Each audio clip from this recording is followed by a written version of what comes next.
नमस्कार श्रोते हो, रेडिओ जयंतच्या आनंदी कट्ट्यावर मी अनुराधा आपणा सर्वांचं मनपूर्वक स्वागत करते.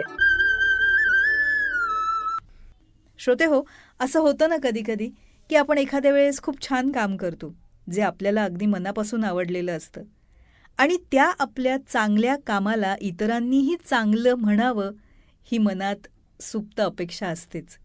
पण इतरांनी चांगलं म्हटलं तर आपल्याला चांगलं वाटावं आणि नाही म्हटलं तर वाईट वाटावं अशी अपेक्षाच मुळी ठेवू नये.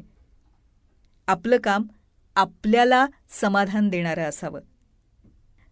राजश्री यांनी याच विषयी मांडलेला एक विचार तुमच्यापर्यंत पोहोचवतेय.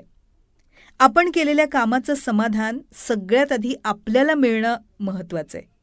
इतरांनी प्रशंसा केली तरी वाहवा आणि नाही केली तरी वाहवा, एवढी स्थितप्रज्ञता अंगी बाणता आली पाहिजे.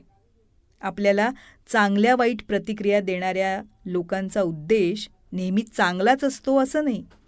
कुणी खरी प्रशंसा करतं तर कुणी खोटी, कोणी उगाचच चुका काढतं तर कोणी फक्त चुकाच शोधतं. अशा चांगल्या वाईट प्रतिक्रियांसाठी आपल्या बुद्धीची दारं खुली ठेवायला हवीत. म्हणून चांगलं म्हटलं म्हणून हुरळून जाता कामा नये आणि वाईट बोललं म्हणून दुखावले जाता कामा नये. आपलं काम आपल्याला समाधान देणारं असावं, हे कायम आपण लक्षात ठेवलं पाहिजे.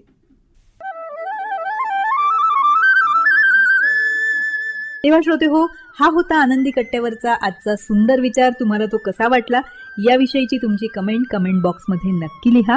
आणि त्याचबरोबर रेडिओ जयंतचे दर्जेदार कार्यक्रम ऐकण्यासाठी रेडिओ जयंत लाईक करा, शेअर करा आणि सबस्क्राईब करा. रेडिओ जयंतचं सबस्क्रिप्शन फ्री आहे. आणि त्याचबरोबर नोटिफिकेशनसाठी बेल आयकॉनवर क्लिक करायला सुद्धा विसरू नका.